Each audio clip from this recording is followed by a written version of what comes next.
Thank you for joining us today. I'll call the August 17th, 2023 meeting of the Human Rights Commission to order. Let's begin with the introduction of commission members. Jack. I'm Jacqueline Dotzenrod. Sekou Sirleaf. And Cody Severson, chair of the commission. Right now we have a smaller commission today, so we'll do a little bit of a condensed meeting. Can I get the next item is going to be to approve the agenda. Can I get a motion to approve it? I'll move to approve the agenda. Second. Okay. All those in favor say aye. Aye. Post same sign. Motion carried. And then, I'm sorry, with that, we will also push the approval of the minutes to next meeting then. Try to approve both during the next meeting. Since we unfortunately don't have the current minutes in front of us, we'll make a note to do that. Okay. The next thing that we'll move into then is just number 4, an update on housing discrimination issues. And so I'll just provide a recap of a meeting that we had yesterday with North Dakota's Commissioner of Labor and Human Rights, Nathan. I don't recall his last name, I apologize. But we had a really good meeting with that commissioner and a few other leaders in the community. The leader of the Liberian Association, Ebenezer, Michelle Reds from High Plains Fair Housing Center was there, myself, Commission Liaison John Strand, the DEI department, and a few were there, and we had a really robust conversation about just what it means for renters to have issues and the fact that renters in Fargo, if they have issues, should be contacting ideally both High Plains Fair Housing Center and North Dakota Department of Labor and Human Rights. It's within their purview to talk to landlords about what is legally allowed for landlords in the area and to give feedback and kind of criticism for what's going on. And they don't provide legal advice per se, but they do state what the law is and give opportunity for kind of a dialogue in that way. And I guess I wanted to open it up for conversation if people had other thoughts or comments about what we should bring back to them.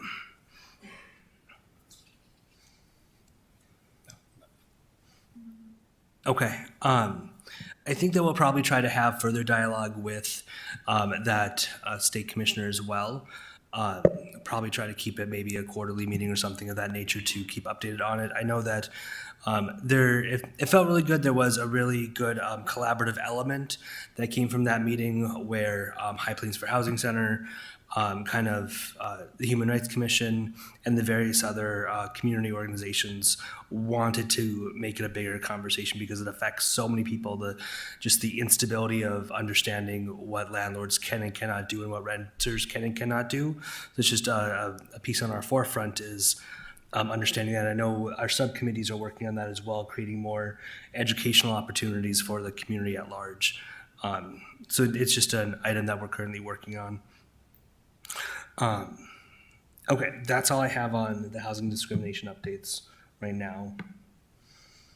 Okay, so I will go into number 5 then. We just want to make a statement on hate crimes in the area because I know that we've had a few incidences happen in the last month or two that have been bad for the area. And so we just want to make a statement that violent acts inspired by hatred are evil. These senseless acts of violence against another human is evil, and the Fargo Human Rights Commission condemns any sort of hate crime in the area. We encourage residents to always report acts of hate crimes to the Fargo Police Department and to the U.S. Attorney's Office. We encourage residents to reach out to us. This commission will always stand with you. And I know in the past we've had a lot of residents contact both Ahmed and Dr. Hogan in the DEI office, letting them know about incidences that they faced in the area. And we've been having conversations with residents in that regard. So I know there is dialogue happening there. And then as well in the past few months, like Max Schneider from the U.S. Attorney's Office has been here kind of outlining the procedure for those types of instances as well. And so I just want to say that one of the best ways that we have to combat that sort of thing is by people calling both of the offices to make sure that those are getting just documented, put down so that we have a case to present to others. I don't know if you two want to say anything on the matter as well.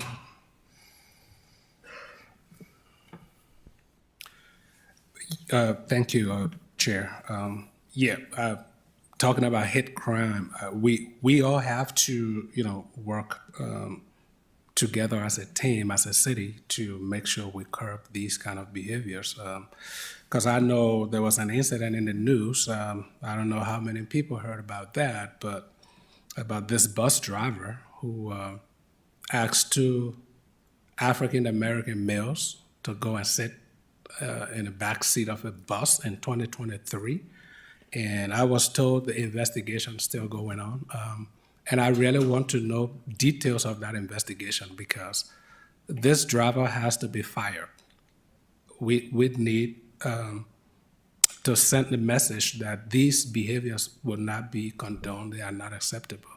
So we still don't have details of the investigation, and I'm very much interested in knowing how far we are on that investigation. And I think that one in specific happened with Jefferson Bus Lines, which kind of goes outside of our parameters a little bit, but I think that Ahmed and Dr. Hogan are looking to how we can communicate with them and find out and get more information on that so that we can have more education there. Because, and certainly abhorrent behavior. Sure. So I don't know if there's anybody in the city who will be able to speak on that to the Human Rights Commission. And Ahmed and Dr. Hogan, if you can as well. I'm not sure if as a private business, we don't really have jurisdiction asking somebody else to come here, but we can provide them education, I believe. Do we have to engage with the leadership of the Jefferson Bus Line? Because it's happening in the city and we are the Human Rights Commission, so that is still within our purview. I mean, we might not have any power to go beyond that, but that doesn't stop us from asking questions and to know how far the information has gone, because any human rights violations concerns us. One thing that I can suggest is that next month, we're going to have someone from the police department, the local police department, to come in to speak on hate crimes in reference to the hate crime of the Patriot Front that was going throughout the city of Fargo. So some of us has asked the question, what is that all about? Who are these individuals? What do they do? So we're going to have somebody from the local police department to come in to speak on that. And hopefully, we can find some other information in regards to the bus line. It's not in our preview, if you will, but, it's something to look into. Thank you. Thank you. Just wanted to add, just to answer that specific question, Siku. I think as a body, you are able to engage with the public, whether it's private or not, just because of your ability and communication to really create that awareness of education. So you can provide that because of education awareness that you want to provide to the community. On that note, then I would like to recommend to the Human Rights Commission that we have a team visit the Jefferson Bus Line. I mean, just to get some credible information on how far they've gone into that investigation. Is that something we want to do? I think that is something that we can just coordinate with Ahmed for us to physically do over there. There's not necessarily a motion that we need to make from the commission, but that we can work with Ahmed to talk to their leadership within their company in the future. Yeah. Okay. Okay. Thank you. We will move on to number 6, just an update on the 2024 MLK event. And I just want to make it just a point to talk about it. I guess we probably won't get too far today since we have a smaller commission, but just knowing that it's coming up in about 6-7 months, and it's going to happen I think in January, and it'll be a topic for us to talk about. I guess one thing I would like to say about it is, as we move ahead and plan for this event, I do hope that we find like entertainers and talent right here in the Fargo-Moorhead community, because we have a lot of talented and diverse people here in our Fargo-Moorhead community. Thank you. And I think Fred's Distance did a good job with that last year, I think. And yeah, continuing with that and finding, you're right, other local performers and such, that would be good. Okay, so just knowing that that's going to be part of the conversation moving forward in working sessions and in these commission meetings into January, that we'll still be talking about that. All right, we will flow right into number 7, staff updates. Thank you, Commissioners. My name is Mike Mitchell. I'm the Training and Development Coordinator for the City of Fargo. And I asked Ahmed today if I could come and just briefly tell you or introduce myself to the Commission. I haven't met a lot of you. And then tell you a little bit about what I do, and then an opportunity that's coming up for city employees and commissioners and some public if they wanted to attend. Like I said, my name is Mike. I'm the training coordinator, and I've been in this position about 5 years, and my focus primarily is on soft skills. So I'm in charge of bringing training to all City of Fargo employees, and I'm really interested in bringing what I determine to be soft skills, such as de-escalation, communication, conflict resolution. And we were fortunate enough to have Ahmed and Dr. Hogan join the city a few years ago. So we've really been tackling some DEI-related issues. We've had some training in unconscious bias and creating an inclusive workforce. And then last year, we were able to bring the race exhibit into City Hall. And I'm not sure if everyone had a chance to go through that, but it was an excellent learning opportunity for city employees and the public to attend. So that's kind of what I do and who I am. But I wanted some time today just to discuss a learning event that we're going to have for city employees. It's called the Poverty Simulator. And if you're not familiar with that, it is sponsored by the United Way of Cass Clay. And it provides an opportunity for people to put themselves in a position of someone that's either homeless or on the verge of homelessness. The event has participants kind of take on the role of somebody that's in one of those underserved or vulnerable populations and kind of walk through what it's like to live day to day on the verge of poverty. The event we're putting on in City Hall here is going to be actually in the commission room. It's on November 20th, and it's from 2 to 4 in the afternoon. So I'd like to invite, if the commissioners have that afternoon open, it'd be a great opportunity for you to come and participate and kind of learn what we offer to our city employees. I know that one of you asked me in a meeting earlier this week if it was open to the public. We can take as many as 60 people. I would like to fill that up with probably about 40 city employees. So we do have some room for the public as well if they wanted to attend. And I think that we gave each of you a kind of a handout there with the information on it, and there's a QR code. So if you did want to attend, you certainly could just scan that and sign up. And I'm available for any questions if you have any. Is it okay if people sign up through the date of November 20th, or is there a cutoff? There is not a hard cutoff. They do monitor. We have to have 40, or they won't have the simulator. So there isn't a cutoff. Once we hit that 40, I'm comfortable, and I think you could sign up until the day before. And also, thank you for bringing this here. This is a really important workshop, I think, for the community. I've seen United Way put it on a couple of times.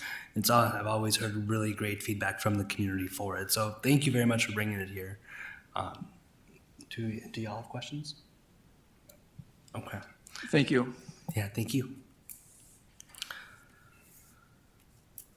Ahmed, was there anything else? No, not for me. Okay. One other thing I know, I think one of the things that we went through in June and July we didn't end up having a meeting, but we had a little bit of commission member turnover happen up here, and we had some people step down, and Matur did come back in today for his goodbye, and I just want to say how much I appreciated Matur being here and how much it meant to have you up here and helping me out while we were starting out as well. I don't know, do you want to say anything? Yeah, thank you, Cody. It wasn't an easy decision to make to step down after serving for 6 years, but it wasn't. It was with the mixed emotion here because I have workload and also being a doctoral student has taken too much tolls on me, and also trying to raise a young family. So, maybe another day I'll circle back to serve our city in another capacity. But thank you. You guys are doing a good job, and I hope the Human Rights Commission is still in good hand. Thank you. Yeah, so we had, I believe we had about 4 members that stepped down, and then we will have members being confirmed on Monday that we'll see starting next month. So that'll be pretty fun. I guess as well, I would like to, I would like to say that and I guess either way, North Dakota's Human Rights Coalition in, I believe, October, so we'll mention it again next month, has LGBTQ plus summit happening in Bismarck. That would be good for the community to go to as well. Yeah, and then so I guess number 8 we had was committee updates, which we don't have right now. We'll have those reestablished next month as we bring on the new commission members. And then I guess number 9, does anybody have any other announcements that they'd like to make? Oh, yes, I do. Okay. So on the screen is a flyer. Our church, One Family Christian Center, every year we host what we call the Distinguished Service Award. And we've decided to open that up to the entire community, the public. And so this year, I think it's Saturday at 7 p.m., we will be hosting the Distinguished Service Award. We use the award to recognize people from across, the Fargo-Moorhead area to, appreciate them for great jobs they do under different categories. So this year, we will be honoring the police chief for the city of Fargo and the police chief for the city of West Fargo. And we have other individuals. We'll be honoring about 10 people from different segments of the community, business, education, under different categories. So it's open to every one of us, and you are welcome to attend. It's this Saturday, the 19th, at the Dakota Medical Foundation. And we'll look forward to seeing some of you there. Thank you. I was in a hurry. I didn't come with the printed copies, so that's what I just asked the media team to put that on the screen. But the date is this Saturday, the 19th, at the Dakota Medical Foundation. Thank you. Thank you, Scoop. And as well, I guess I just got notified that on August 19th, there will be an event in remembrance of Savannah Greywind. It is on August 19th, Savannah went missing here in Fargo. The work continues to be done towards justice for Savannah. Please join in Moorhead at MB Johnson Park for a walk and call to action event. That is at 3601 11th Street North in Moorhead, Minnesota. 10 a.m. August 19th will be that event. Okay. The next item is public comments. Those who wish to address the Human Rights Commission must use the sign-in sheet. Speakers must state their name and will be limited to 2 minutes. Comments should not contain profanity or personal attacks. Do we have anybody signed up for public comment? No, Chair. Okay, go ahead.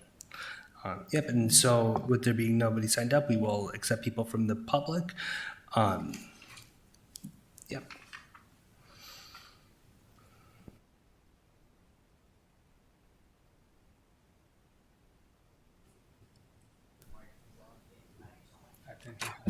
Oh, there you go.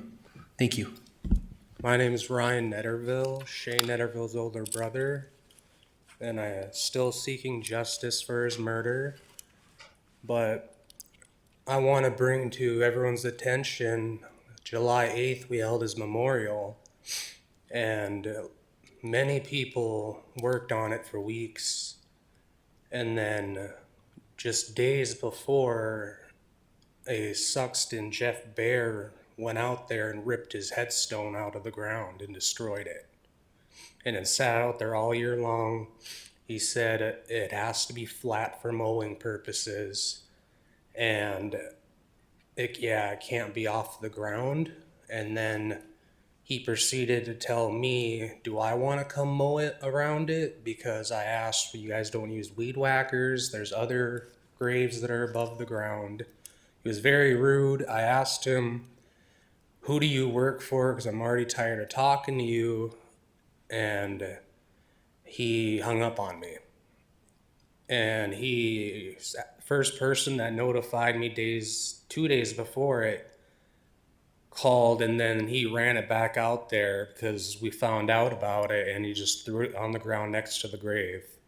Karen Van Fossen ran out there quick and put it in her trunk, because then, the next day we had to go out there. But I think something should be done, because if I did that, I'd be in jail for vandalism, desecration of a grave, I don't know, but there's a bunch of things I'd be charged with. That or reimbursement, because there's a GoFundMe people started now so he can have a headstone. And I think this was all planned out because it just happened to be a little before it. And the little placard they first gave, he happened to put cement in for him, but all the previous graves he didn't do. So he was trying to make up for it or something. But I want something done about it. I'm very upset about it. And I think he wrecked the memorial. Everyone said it was good, but I believe he wrecked it because of what he did to it. And he said when we're done, it can't stay here. We have to take it with. And I don't know really who else to go to, but a lot of people don't even know about it. Thank you. Thank you. Anybody else? Okay.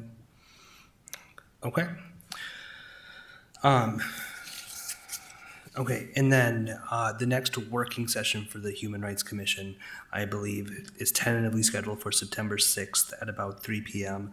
More information to come on that from Ahmed in the next coming weeks.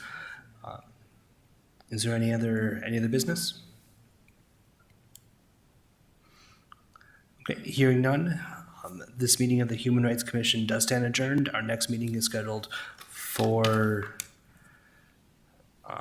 September 21st at noon. Thank you.